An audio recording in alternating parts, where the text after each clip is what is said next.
Officer Angela Jackson has a history of conflict. She's tangled with her ex-boyfriend, her neighbors, her landlord, and her own department, according to records obtained by 7 Action News. Yet she's still on the job. Watch what we uncovered and you decide if she should be wearing a badge. Angela Jackson is drawing a full-time paycheck from the Detroit Police Department, but she's assigned to what cops call the rubber gun squad, stripped of her weapon and relegated to a desk job.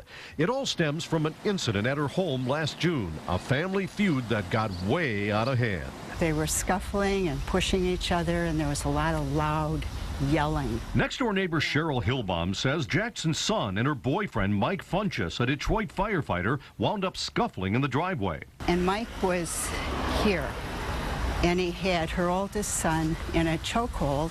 Cheryl Hillbaum says Jackson ran into the house and then she heard a gunshot. She came out this door and very calmly pulled her pistol out. It was a big black gun, and shot. When police showed up, Angela Jackson told them it was an accident. She said her gun went off accidentally when she tripped on her flip-flop. Not once, but twice. You see where the bullet hole is? That could have killed both of them. It was that close? It was that close. She's lying. She's a liar. She's lying. I watched it. She did not trip on her flip-flop. Police investigators showed up and took Officer Jackson in for questioning. A few hours later, she was back home. One of the police cars showed up and hugged her, gave her a hug, and they let her loose. That was 7 months ago, and Angela Jackson is still on the force. Investigators didn't buy her flip-flop story either, so why didn't they suspend her and file criminal charges?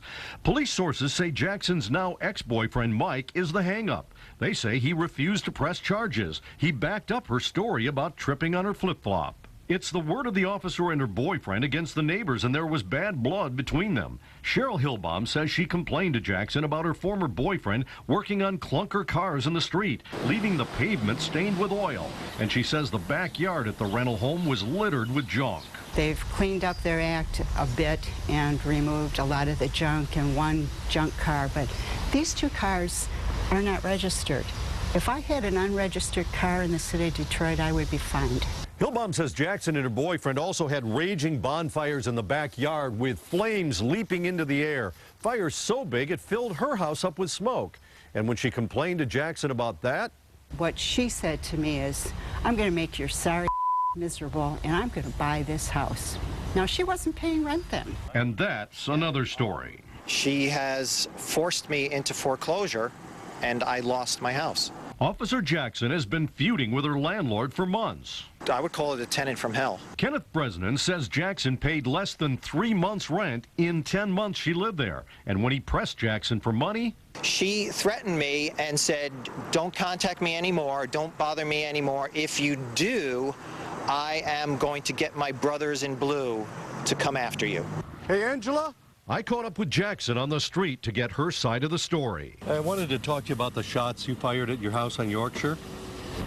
You tripped on your flip-flop? Twice? Really? Why'd you have a gun in your hand? When Kenneth Bresnan lost his home to foreclosure, the bank forced Angela Jackson to move out, leaving 2 clunkers behind in the backyard. The clunkers were recently moved, but neighbors say the bank-owned house in East English Village is trashed inside, and no one seems to be taking care of it. This story raises other questions. Could Angela Jackson have fired the shots thinking her son's life was in jeopardy? If so, why did she tell police she tripped on her flip-flop? Neighbors also wonder why nobody was charged with anything since there was obvious domestic violence going on. If you'd like to weigh in with your opinions on this case, head to our website, WXYZ.com. Scott Lewis, 7 Action News. By the way, Detroit police tell us if Jackson is not criminally charged, she will face departmental charges that could lead to disciplinary action, including being fired from her job. But that process could still take months.